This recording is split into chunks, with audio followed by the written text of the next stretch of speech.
Hello, everyone. Welcome back to Book Club Preview. I'm Michael, and today we're looking at The Maze Runner, Chapter 8. And this chapter was pretty long. It had a lot going on. The first thing that happens is Chuck, okay? And you guys know that I'm already starting to love Chuck. He's just so funny to me. And Thomas is kind of walking, and he's kind of getting to a crowd, and then Chuck kind of walks over to him, and he just starts saying jokes. What's the first thing? He says something and elbows him in the ribs. I can't remember, but he just starts saying funny things. And there's a moment where Chuck says, "Yeah, but we're friends now, right?" And Thomas is like, "Yeah, we're friends, but please stop calling me Greenie. Call me Thomas." And so Chuck says, "Okay, I'll call you Thomas." And, well, he doesn't say that, but he starts to call him Greenie or Green Bean or Newbie, and he stops and says Thomas instead. Now, as they're looking at the elevator, Thomas is thinking about all these ideas. He's like, have you guys ever, and then Chuck is like, "Tried it." And then Tom's like, "Well, what? Tried what?" And he's like, "Oh, tried this? Yeah, we tried it." And Tom's like, "Well, how about, oh, we tried that too." "Tried what?" "Oh, how about this and this?" "Yeah, we tried it." Right? And then he's like, "Well, how about this?" And Chuck listens. And Tom's like, "Oh, you're not going to interrupt me?" And then he says, "How about taking a vine or rope and going down?" And then Chuck says, "We tried it." And whoever, the person that went down the rope, when they got 10 feet down, there was a blade that just went whoosh and cut the person in half. And Chuck says that they have the body and that he saw it, but I don't know if that's true.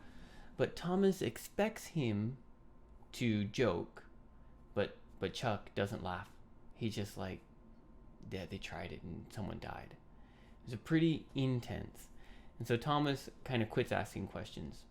Finally, as they are getting into the crowd, they look over and they can see Gally. And Gally's just looking at Thomas with just a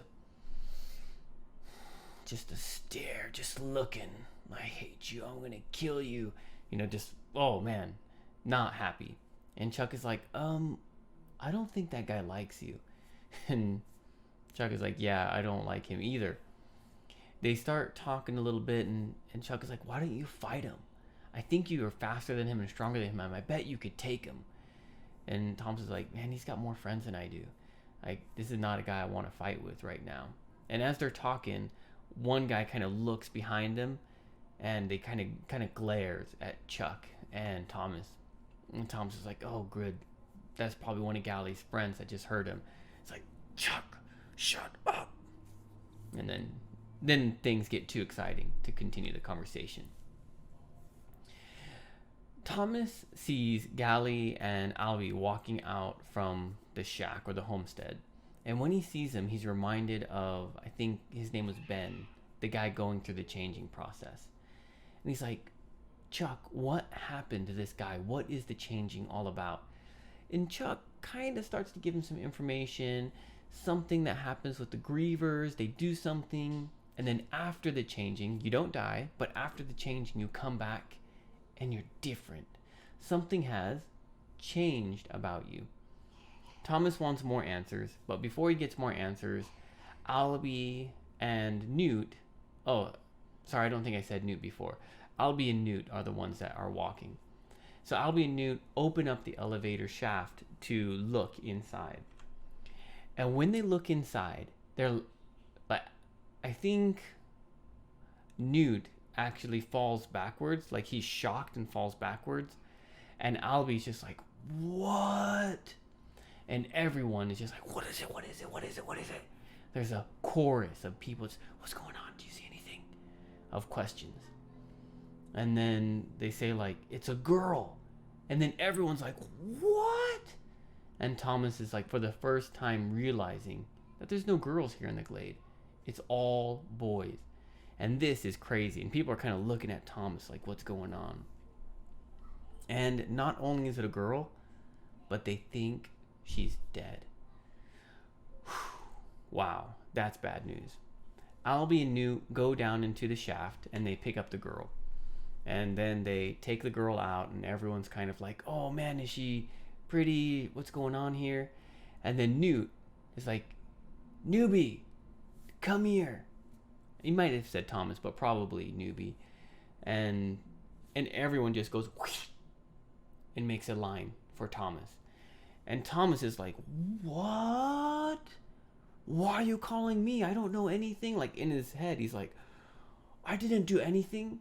And he starts walking down this line, and everyone is just glaring at him, just disgusted with Thomas. And Thomas is like, oh my goodness, what's going on? So he walks up to Newt and Albie and the girl. And Albie says, like, do you know her? And Thomas is like, no, I don't know anything. And Thomas is even a little scared.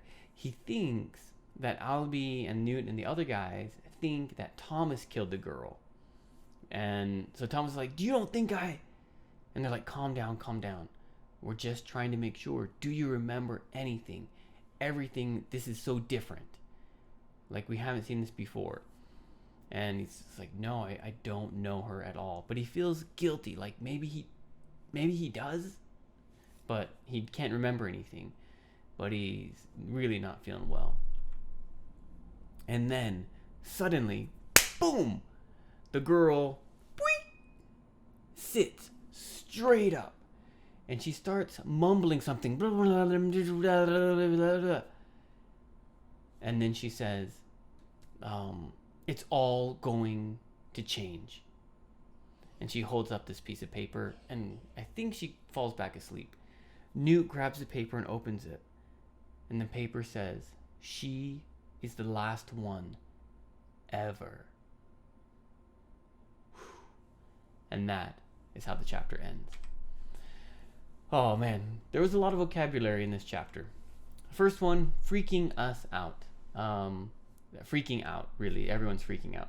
That just means everyone is scared, chaotic, running around. It's very unplanned and disorderly, but freaking out. Ah!